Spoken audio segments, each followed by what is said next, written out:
Welcome to Deep Treks. I'm Dan Shipton, and we're glad you can join us today for another one of our devotionals. And this is our Tuesday devotion. We are welcoming you here. This week we're studying about Moses, and we're learning how he was drawn out of his past and into the new covenant. He would bring a new covenant to his people. He would help them to become more what God wanted them to be, and start the nation of Israel onto its right direction. And Moses is a person I think we can look to, especially for as we're ending this series this week on restarting, if you will, at the new beginning of this year. And we all go through those times in life where maybe it's the beginning of the year and we're trying to refocus. Maybe there's things going on in our life where we're trying to refocus. And I think it's important for us to pause and take these times to study and grow together. And today we're going to be talking a little more about purpose. Sometimes we go through life and we wonder, why are we here? Everybody wants to know what their purpose in life is, what we should do, where we belong, where we fit in. And the reality is, purpose is a part of our essence. I mean, all you got to do is look at situations where you meet someone. When you meet somebody on the street and you're getting to know them, one of the first things that usually comes up in the conversation is, what do you do? What do you do in life? Because it's a part of who we are. And I know we are more than that, and we're supposed to be much more than just our jobs. And I'm not just talking about a job. We do jobs sometimes to pay the bills, but purpose is something that's far deeper. It's why we are here. There's books, there's seminars, there's Bible studies, all kinds of things out there that try to teach us about purpose. But I got to thinking about this and I thought, what if, as we look at Moses's life, purpose isn't some magic formula? That's what most people are looking for when they're going to a seminar.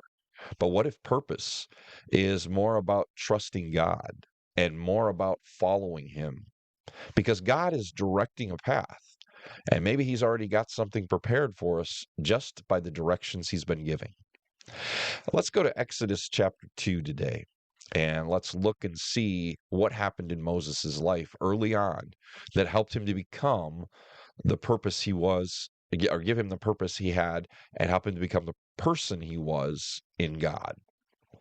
So, Exodus chapter 2, beginning at verse 1, it says, "Now there was a man of the house of Levi, married to a Levite woman.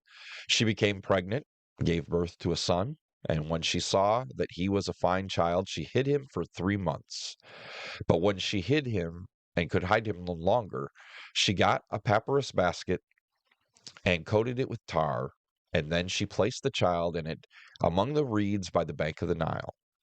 His sister stood nearby in a distance to see what would happen. Then Pharaoh's daughter went down to the Nile to bathe with all of her attendants, and they were walking along the river bank, and she saw the basket amongst the reeds and sent her slave girl to get it. She opened it and saw the baby, and he was crying, and she felt sorry for him.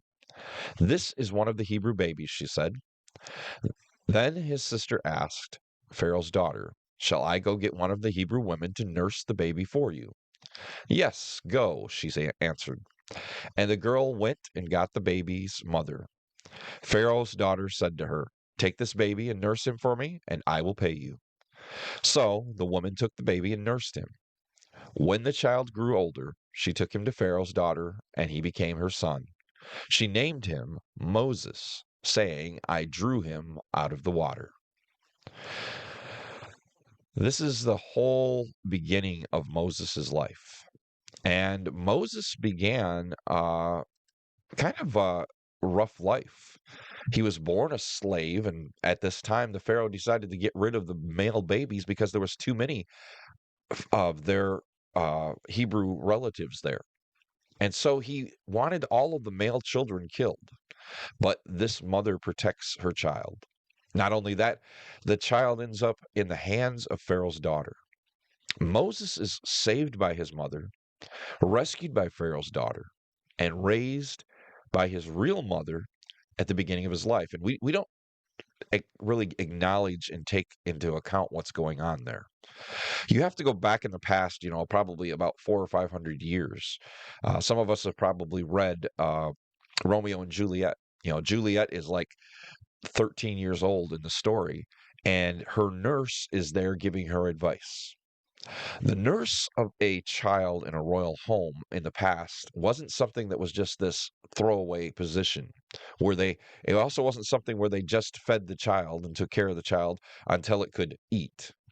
The nurse would stick around, would educate, would help the child grow to a certain point, and then they would be taken to the professional teachers and all these other things. So all of this time, probably from the age up until the age of at least 7 or 8 years old, or even older, Moses' real mother is his nurse. And she's able to teach him who they really are, who he really is. And then he's raised by Pharaoh's family in Pharaoh's household, which means he had the best education in the whole country. It means he got to see how the royal family worked, the ins and outs of the palace. Now, most of us know the story. He's going to come back and argue with the next pharaoh, which would have been someone else living in the household. And so we see he's being prepared spiritually, emotionally, and realistically as a Hebrew. But he's also being trained in education, in the ins and outs of becoming part of Pharaoh's household. He's going to be a man with two sides, and this will help him as he's leading the people later because he understands leadership, and it will help him in going into Pharaoh's household because he understands how the palace works. Now, his spiritual growth is basically knowing that there is a promised land for his people. That's all he knows. His spiritual growth is going to have a bigger growing time when he goes out and he becomes a part of Jethro's family, and he lives with these Midians. And the Midianites were relatives of the Hebrews who also believed in God, and they worshiped God. And so he would grow through that time. But I want you to understand education and training and all these things are important. Everything that happens in our life is important. In my own life, I can look back and I can say, I was raised in a Christian home by devout parents who, my father was a deacon, my mother was a deaconess. I got to see the ins and outs of church leadership. And all of that has influenced me and helped me to understand the good and the bad of being in church management and other things that I've done. I also knew, the Bible, and I knew I had a good foundation even before I went off to school. And I was brought up by a father who didn't teach me that this is the way you have to do it. He taught me to dig into the word and to look into it. And so I think that's an important thing for my past. But then as I began feeling the call to ministry and really giving my life over to Christ as an older teen and becoming an adult, I started to argue with God and said, "You don't want me. I'm not Billy Graham. I can't get in front of people. I'm afraid to speak in front of people." And I ran from God. I ran out and I went into a secular college, tried looking for a secular job. I tried doing anything I could to avoid it. And I thought, I'll become a disc jockey, maybe a record producer someday. And in the back of my mind, I'll admit, I'm still a Christian saying, maybe I can use that for God in a different way. I'll do it my way. I'll produce records and I'll produce people who sing and I'll do things like that. Maybe Christian radio. Um, but that wasn't God's plan. And I found out as I was really called into preaching that all of that stuff that was happening to me in the past and those things I went through was preparing me. Because when I started arguing with God and saying, I can't speak in front of people, God said, you've been on the radio talking to, 15, 20,000 people on a daily basis. What do you mean you can't talk in front of people? So I took that argument out. God often uses our everyday circumstances to build us and train us and prepare us. And as we're going through this time of the beginning of the year still and ending this month, Maybe you're still in a place in your life. Maybe you've went through some changes. Maybe your job situation's changed in the last year or two. Some of us go into retirement from one job and have to figure out what to do with our lives. Maybe some of us are still working through that. I can admit I'm still going through some of that myself. I'm still trying to figure this all out. I've been teaching at a Christian school, but I just don't feel that that's where I belong. I enjoy doing what I'm doing here, but I still got to pay the bills and I got to figure out how all this is going to work out, my writing and other things. And so I'm still working through some of this current changes and everything and figuring out how my past fits into all of this. And I want to leave you with some things today. I want to ask you, where are you at in your life? Where are you at in your Christian walk? Where are you at with Christ? If you're trusting Him, if you're growing in Him, as I know some of you have expressed you are, and I really do appreciate, by the way, that some people that, you know, put the likes on there, and if you got questions, putting them on to me on Facebook and other places or contacting us through the website.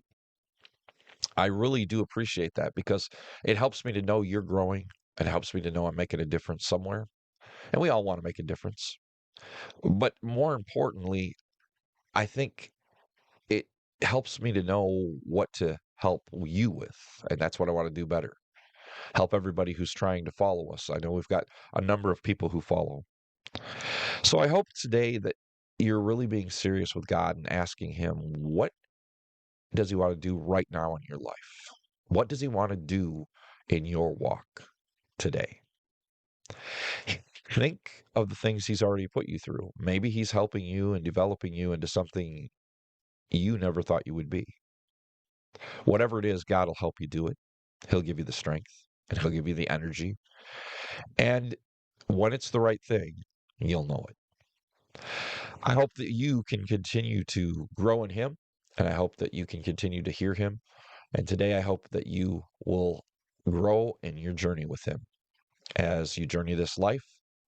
Bless others along the way.